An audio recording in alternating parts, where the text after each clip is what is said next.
Assalomu alaykum hurmatli tinglovchilar. Bugungi ma'ruza mashg'ulotimiz Quyosh sistemasi. Bu mavzuni biz 4 ta reja orqali yoritib boramiz. Birinchi reja Quyosh sistemasining umumiy tasnifi. Ikkinchi reja esa Quyosh markaziy yulduz sifatida. Uchinchi reja esa sayyoralar turi va ularning xususiyatlari. To'rtinchi reja esa kichik jismlar, oylar, asteroidlar, kometalar va meteorlardir. Quyosh sistemasining umumiy tavsifi.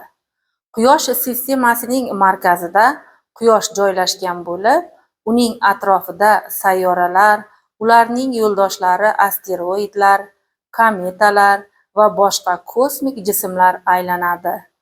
Quyosh sistemasining tuzilishini tushunish koinotdagi boshqa yulduzlar tizimlarini o'rganish uchun ham muhimdir. Quyosh markaziy yulduz sifatida Quyosh sinfidagi sariq mitti yulduz bo'lib, Quyosh sistemasining asosiy energiya manbaidir. Uning massasi butun sistema massasining 99,8% ni tashkil qiladi. Quyosh yadroviy sintez orqali energiya ishlab chiqaradi. Sayyoralar. Sayyoralar ikki guruhga bo'linadi. Ichki sayyoralar va tashqi sayyoralar. Ichki sayyoralar Merkuriy, Venera, Yer, Mars bular toshli va zich sayyora hisoblanadi.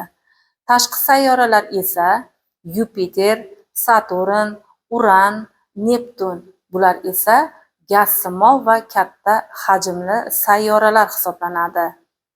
Kichik jismlar Quyosh sistemasida sayyoralardan tashqari asteroidlar.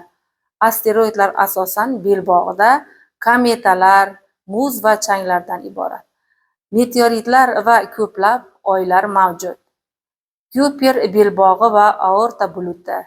Neptundan narida joylashgan Kuiper belbog'i va undan ham uzoqda aorta buluti muzli jismlar manbai hisoblanadi.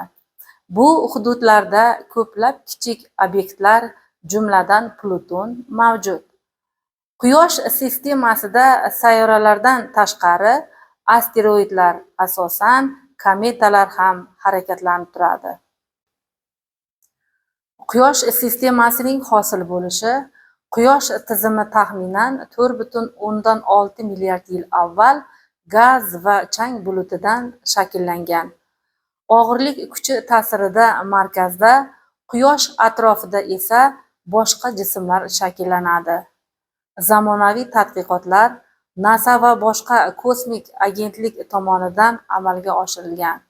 Voyager, New Horizons, James Webb kabi missiyalar Quyosh sistemasining chuqur sirlarini ochishda davom etmoqda.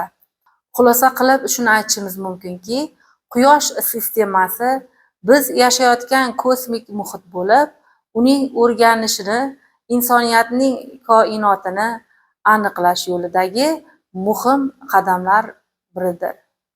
Bugungi ma'ruza mashg'ulotimiz mana shulardan iborat edi. E'tiboringiz uchun rahmat.